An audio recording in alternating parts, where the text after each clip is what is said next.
Jadi memang mungkin orang bertanya, kenapa PJ Wali Kota? Kenapa bukan PLT Wali Kota seperti Pak Tri? Nah, untuk memberikan satu wawasan, wah, pejabat negara itu harus bersih dari korupsi. Kenapa? Korupsi itu kan termasuk dalam extraordinary crime. Siapapun yang nanti menjadi PJ, kita tidak melihat dari suku agama apapun, yang penting bisa yang terbaik buat masyarakat Kota Bekasi.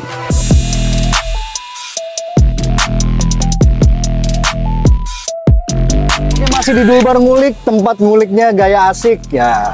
Oke, ini kita coba kali ini kita kulik tentang pelantikan Wali Kota Bekasi, Dr. Tri Adianto Cahyono yang baru saja dilantik oleh Gubernur Jawa Barat. Kita bersama dengan Pak Sony Sumarsono selaku mantan Dirjen Opda Otonomi Daerah Kementerian Dalam Negeri. Pak Sony, sehat Pak? Alhamdulillah sehat, selamat sore semua. Sehat sore. Dan Pak Sony ini juga ternyata mantan PJ Gubernur Sulawesi Utara dan juga PJ Gubernur Sulawesi Selatan. Betul ya Pak ya? Iya. Bahkan sempat menggantikan Pak Ahok menjadi PLT Gubernur DKI Jakarta. Luar biasa. Dedikasinya luar biasa ini. Prestasi Pak Sony. Izin Pak. Alhamdulillah. Ya. Agak grogi Pak, maaf Pak ya. Lanjut. Pak Sony, masyarakat cuma pengen tahu. Ini ada pelantikan Wali Kota Bekasi hari ini. Ya. Padahal tanggal 20 September 2023 nanti PLT Wali Kota Bekasi berakhir menjadi PJ. Kenapa harus dilantik sih Pak? Ya, baiklah. Terima kasih. Selamat sore untuk semuanya. Jadi pelantikan PLT Wali Kota Bekasi Dr. Tri Ardianto yang toh masa jabatannya sampai tanggal 20 September 2023. Mengapa harus dilantik toh tinggal 1 bulan lagi? Betul. Karena kenapa nggak PLT saja diperpanjang sampai selesai gitu ya? Selesai. Jadi ini ada aturannya. Berlaku hukum administrasi negara yang mengatur mengenai pemerintahan daerah, yaitu Undang-Undang Nomor 23 Tahun 2014 ya. Pasal 86, 87, 88 itu mengatur bahwa jabatan kepala daerah itu tidak boleh kosong, 1 detik pun tidak boleh kosong. Selama ini diisi Pak Tri Ardianto sebagai pelaksana tugas atau PLT kepala daerah. Mengapa PLT? Karena beliau wakil yang menggantikan posisi Pak Rahmat Effendi sebagai wali kota. Selama Pak Rahmat Effendi sebagai wali kota kasus hukumnya belum inkrah, maka beliau tetap sebagai PLT wali kota. Tetap ya? Tetap ya. Tapi karena beliau Pak Rahmat Effendi juga sahabat saya juga sudah inkrah kasus hukumnya, maka status PLT-nya harus ditanggalkan, dilantiklah definitif sebagai wali kota. Nah, karena dari inkrah sampai proses administrasi mungkin 1 bulan baru selesai, cukup lama ini ya.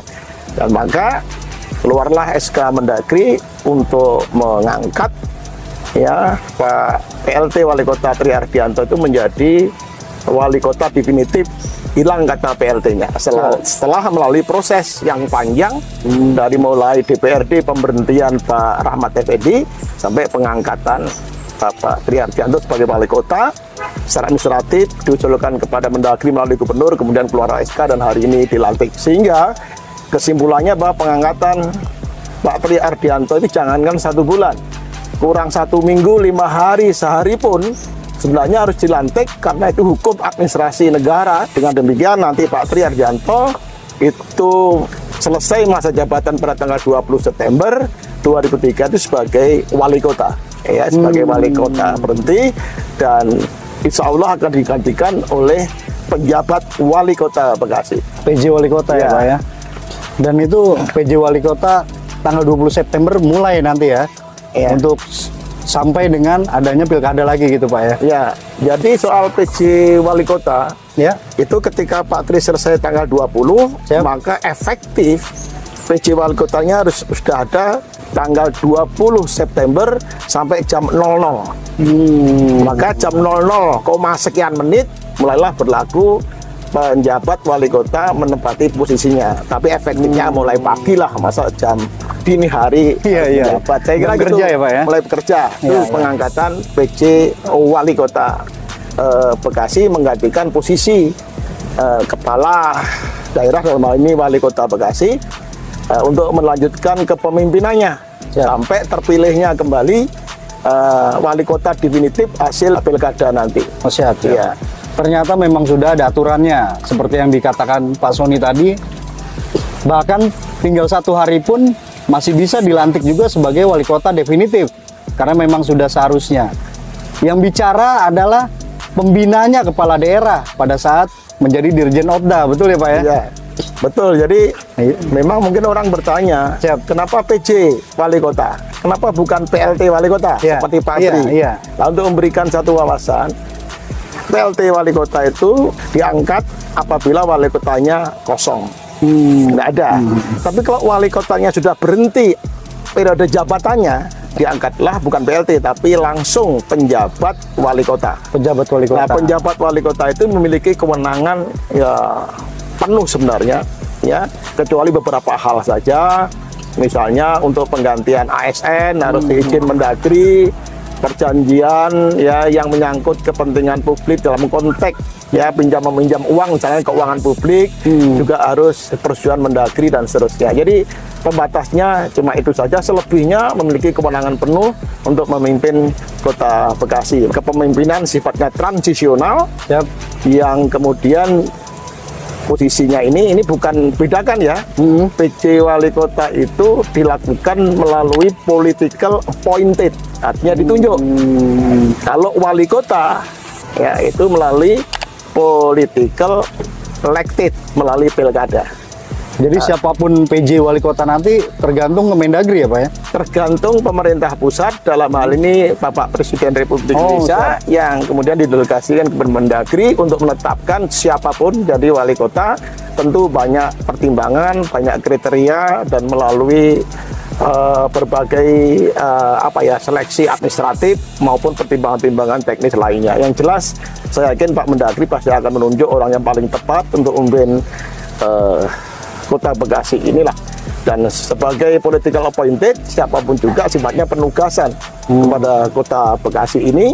Masukan rakyat melalui DPRD itu kan sifatnya lebih kepada pertimbangan, bahan pertimbangan. Tapi keputusan akhir ada tetap pada pemerintah pusat. Demikian kita mudah-mudahan kita mendapatkan PJ Wali Kota yang tepat dan baik sesuai dengan apa yang kita harapkan. Amin.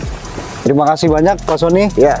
Penjelasannya sangat jelas, masyarakat agar memahami kenapa sih tinggal 1 bulan lagi pakai di lantik segala gitu ya. Karena ini Wali Kota Bekasi tersingkat, gitu kan? Iya, betul. Betul ya Pak ya? Oke, terima kasih. Selamat aja pada Pak Tri Ardianto. Sukses memimpin Kota Bekasi. Demi Allah saya bersumpah. Demi Allah saya bersumpah akan memenuhi kewajiban saya sebagai Wali Kota Bekasi dengan sebaik-baiknya dan seadil-adilnya memegang teguh Undang-Undang Dasar Negara Republik Indonesia tahun 1945.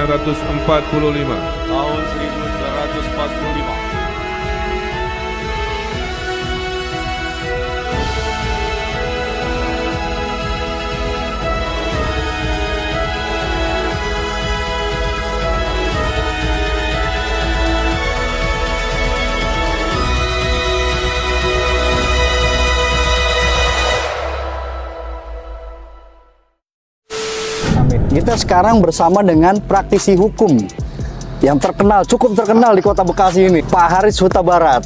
Selamat sore. Selamat sore, Bang Dul. Izin Pak, kita ngulik-ngulik dikit nih ya.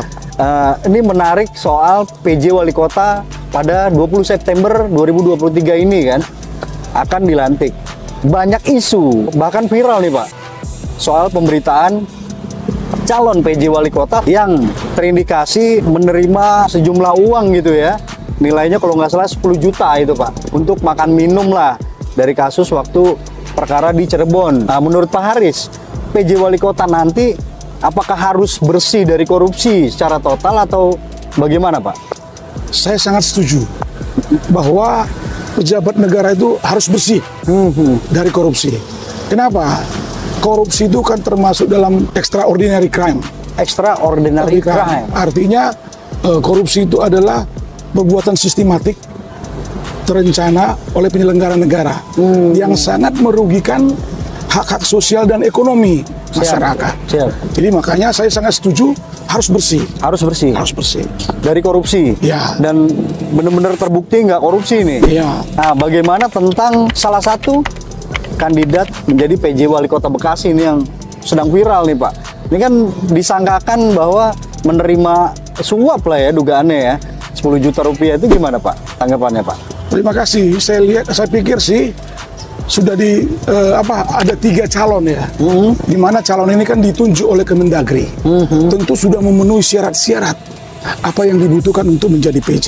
Siap. Terkait masalah dugaan yang kita baca di beberapa media yang menyebutkan bahwa fakta persidangan bahwa salah satu PJ ini menerima atau memeras, kan gitu. Sebenarnya setelah saya dalamin tidak seperti begitu, kan gitu. Karena kasus ini kan tahun 2018, sementara otak pelakunya sudah dihukum. Siap. Kan gitu. Kalau pidana, ya toh, yang dilihat itu adalah perbuatan. Apakah perbuatan seseorang yang diduga melakukan tindak pidana, ya toh, memenuhi unsur? Apakah memeras atau menerima gratifikasi? Siap, siap. Itu harus dibuktikan. Terbukti harusnya. Harus, ya kan, bagaimana caranya, kapan diberikan, kan gitu. Ternyata di fakta persidangan, saksi mengatakan salah satu kabid mutasi bahwa duit itu tidak diterima langsung oleh salah satu PJ ini, tapi oleh stafnya. Diterima oleh stafnya. Sekitar 10 juta. Iya toh, yang katanya untuk beli makan padang, minuman, dan transportasi karena mereka lembur. Jadi ini tidak masuk ke dalam pemeriksaan bahwa fakta persidangan menyebutkan salah satu PJ ini terindikasi korupsi, tidak. Kan gitu. Jadi sebenarnya ini adalah ungkapan dari masyarakat. Siap. Jadi ungkapan dari masyarakat juga perlu edukasi, mencerdaskan lah. Siap. Jangan seperti artinya seolah-olah kita sudah menuduh berdasarkan fakta. Sementara KPK ini kan orangnya profesional semua. Siap. Ya kan, kejadiannya 2018. Kalau ada unsur, tentu KPK akan memeriksa. Ya kan? Sementara sampai saat ini kan enggak. Salah satu PJ ini kan masih tetap bekerja, malah menduduki jabatan. Ya kan, dia diusulkan tentu punya reputasi, punya kompetensi, kan gitu. Ini belum terbukti dan memang ditunjuk langsung oleh pusat ya. Iya, karena kalau misalnya dia terindikasi ada bukti, pasti Kemendagri nggak menunjuk dia. Siap. Ya toh, artinya apa? Ya memang syarat daripada PJ itu menurut undang-undang ada 19 poin. Salah satunya dia tidak pernah dihukum, kan gitu. Terdakwa atau? Iya. Kalau udah terdakwa ya kan, baru ini ya. Nah, ini kan seorang disebut tersangka siap. atau terdakwa kan ada minimal 2 alat bukti. Siap. Iya toh, yang harus dibuktikan bahwa seorang itu bisa dinyatakan melakukan korupsi. Ya kan? Jadi selama ini sebenarnya tidak terbukti. Jadi saya sebagai praktisi hukum melihat, ya toh, bahwa ini kan dalam kontestasi politik. Secara pidana, secara hukum sebenarnya tidak terbukti. Gitu loh. Jadi kita harus mengedukasi masyarakat, ya kan? Karena ini menyangkut masalah keadilan bagi masyarakat yang lain. Siap. Gitu. Berarti nggak ada masalah ya? Nggak ada masalah menurut saya. Artinya kajian saya berdasarkan hukum, kan gitu. Atas dasar hukum, karena praktisi hukum gitu kan. Jadi menganalisa semuanya berdasarkan ada acuannya juga ya Pak ya. Karena kan gini, dalam undang-undang tidak pidana korupsi disebut barang siapa, berarti apa jabatannya pada waktu itu, melakukan perbuatan melawan hukum, merugikan negara dan menguntungkan pihak lain. Sepanjang ini tidak memenuhi unsur, ya toh, katakanlah misalnya seorang dipanggil menjadi saksi, ini bukanlah masalah tindak pidana. Siap. Masih jauh itu, masih jauh. Jadi artinya di sini saya sebagai praktisi hukum perlu mengklarifikasi dan mengedukasi masyarakat. Apalagi sekarang masyarakat kan sudah pintar memilah, memilih dan mendengar. Betul. Kan gitu. Ya. Jadi saya pikir itu hanya masukan-masukan, ya toh. Dan itu saya pikir tidak perlulah menjadi persoalan yang sangat serius bagi masyarakat Bekasi. Oke, siap untuk para dulmania. Iya, dulmania. Itu penjelasan dari praktisi hukum. Kita coba tanyakan dari tokoh masyarakat bagaimana tanggapannya. Oke, Dulbar Ngulik, kita bersama dengan tokoh masyarakat Kota Bekasi ini, Pak Haji Muhammad Jaini atau Bang Jain. Sehat Bang Jain? Alhamdulillah sehat. Bang Jain ini sangat terkenal di daerah Bintara, khususnya Bekasi Barat ya Pak Haji ya? Iya. Karena domisilinya di situ dan kebanyakan juga ormas-ormas kenal ya Pak ya? Insya Allah kenal. Kebetulan saya RW 3 periode juga di sana. RW 3 periode. Nah, ini kan kita coba kulik bersama dengan tokoh masyarakat. Soal PJ Wali Kota nanti, salah satu kandidatnya menjadi PJ Wali Kota Bekasi ini non-muslim. Menurut Pak Haji gimana Pak Haji? Kalau menurut saya, Kota Bekasi ini adalah kota patriot yang patut menjadi contoh seluruh kota-kota yang ada di Indonesia. Apalagi Kota Bekasi ini adalah kota toleran yang ketiga. Belum lama ini kita dapat. Bahkan tujuan kita berharap Bekasi menjadi kota nomor 1 toleran. Siapapun yang nanti menjadi PJ, kita tidak melihat dari suku agama apapun, yang penting bisa yang terbaik buat masyarakat Kota Bekasi. Itu harapan kami. Luar biasa. Karena memang pemimpinnya pemimpin daerah ya untuk Kota Bekasi, bukan pemimpin agama, betul ya? Bukan. Betul ya Pak Haji ya? Betul. Nah, kalau untuk warganya, domisili atau warganya itu harus asli Bekasi atau penduduk Kota Bekasi, gimana Pak Haji? Kalau kita sebagai masyarakat sebenarnya siapapun yang akan memimpin Kota Bekasi, karena ini bukannya pilkada ya, PJ pengganti sementara sampai menuju pilkada berlangsung. Di saat pilkada, bolehlah kita mempersiapkan diri sebagai putra Bekasi agar menjadi pemimpin di kampung dan wilayah kita. Kalau saya tokoh biasanya bahasa Betawi keluar Bekasinya. Jadi untuk PJ ini kita berharap siapapun, agama apapun, suku apapun yang is the best, yang terbaik buat Kota Bekasi. Karena memang sudah ditunjuk oleh pusat langsung ya, Kementerian Pusat ya. Betul. Pemerintah pusat melalui Kementerian Dalam Negeri. Nah, menurut Pak Haji, harapannya dari masyarakat sendiri, PJ Wali Kota Bekasi gimana Pak Haji? Harapan kita dari masyarakat berharap PJ ini nanti siapapun di antara yang sudah menjadi kandidat, kita tidak melihat agamanya, tidak melihat sukunya, tapi ingin menyaksikan yang terbaik buat Kota Bekasi dari cara pola pikir dia melangkah, melihat dari kebutuhan-kebutuhan masyarakat Kota Bekasi yang memang sudah menjadi kota toleran. Jadi harapan kami agar ke depan siapa yang menjadi PJ bisa jauh lebih baik lagi Kota Bekasi dibandingkan saat ini. Siap. Karena NKRI harga mati. Harga mati itu. Oke, itu hasil dari kulikan kita hari ini tentang pelantikan Wali Kota Bekasi dan PJ Wali Kota Bekasi pada 20 September nanti. Dari kesimpulannya bahwa PJ Wali Kota Bekasi nanti itu memang sudah ditunjuk oleh Presiden Republik Indonesia melalui Kemendagri, melalui proses-proses penilaian dan analisa. Nggak sembarangan jadinya. Dan Wali Kota Bekasi dilantik hari ini adalah Wali Kota Bekasi tersingkat sepanjang masa, hanya sebulan. Namun memang sudah aturannya seperti itu, memang harusnya dilantik menjadi Wali Kota definitif.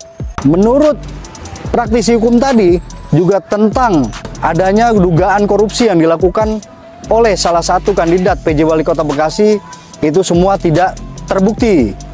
Bahkan tokoh masyarakat pun juga menilai tidak harus beragama Muslim menjadi pemimpin daerah. Karena PJ Wali Kota adalah pemimpin daerah, bukan pemimpin agama.